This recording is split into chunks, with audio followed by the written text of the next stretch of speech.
I'm on my last freaking pass. It's really frustrating, but it's my fault. And look what I did. I nipped the cord with my router bit, and I've like been telling myself the whole time, don't let this happen, don't let this happen. And sure enough, I let it happen. So that we'll get it figured out and go from there. No use crying over being an idiot. Just have to make the adjustment. And I don't know if this is salvageable or not. Maybe it is. I hope it is, because this has been a freaking awesome router, and I don't want to have to buy another one. So here we go. Freud, because this is a 3 1/4 horsepower. This Freud came up for $50. So I was like, I can't pass that up. It's a plunge router, 3 1/4 horse. I was like, man, it'd be nice to have 2 of these just in case something ever happened. It's been sitting in my cabinet for, I don't know, a couple months now, and praise the Lord, I got one of these to be able to use. So now it's just switching over my bit, getting it set up, and finishing this thing. If not, this could be an all-day affair, or I have to go find and buy another one. So I'm sad. Hopefully I can fix it, but man, I'm thankful I have a backup.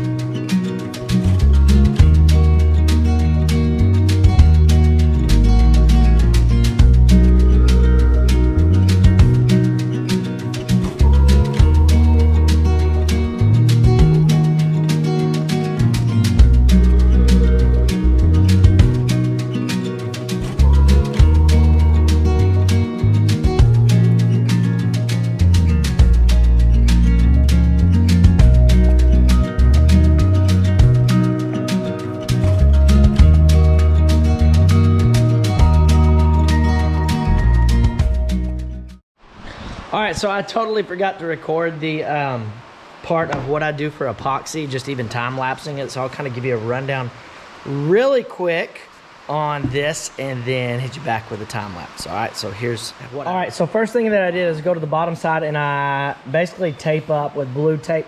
Now this wasn't a really, really deep pour, or it's just not a huge, huge pour. So basically what I do is I put blue tape down, painter's tape over the area that that's gonna run through and give it a base. I did it right here, there's a hole there. But tape's not sufficient because this stuff's pretty viscous and liquidy, and I've had a lot of bad pours where it leaked out and wasted money. And so then what I do is I took this MDF, covered it in painter's tape, and then basically I just put it over the sections that I was gonna be doing, and basically I screwed it down. And what that does is keep it from a sag happening, because that tape's not really strong if you just let it float. And I seal it up and keep it, pressed really hard, and then cross my fingers and pray that it doesn't leak and minimize it. I also, with my pours, I'm using, as you can see over there, maybe, let me walk you over here. Boom. It's dirty, but it works. I use West Systems epoxy. A lot of what I do right there is I do my first pour. I do a very shallow pour, basically, that doesn't put a lot of pressure and seals up all the holes to make sure if there is a leak, it's a minor leak and it's not a big leak, and I wasted a lot of money. It's an extra step, but it's worth it. And then what I do is then I do another layer of a pour, and then lastly, I'm gonna do one more pour, but I don't have to seal it up. I'll use super clear tabletop epoxy. For a lot, really like the last quarter inch, half an inch, or whatever. And this has been a process that works really good for me. So that's what I do with all of that. And yeah, so you gotta do that. Then I'll do stuff on the backside with all these little holes. I'll come in, fill them up, sand them, fill them in, and they're never gonna be seen anyways as the underside of it. So that's kind of my process with, doing epoxy on this table. So I do have a couple areas I got to figure out how I'm going to fix and solve, like this area right here. Because of this live edge, I'm gonna have to clean it up, but this crack runs all the way through, and taping it up to where it doesn't leak. Again, I'll probably pour this in a couple passes in case there is a small leak from the top side. So that's what I'll do, and then I'll fill in these at the very last on the bottom side, because they don't go all the way through either. And then I use rain gate. They're not filler for these little bitty stuff. So that's what I do. So I'm gonna hit you back with a time lapse, and we're gonna keep working on this walnut.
Let's sing it just me and you. Come on. My favorite part is this little subtle taper. Well, there's some man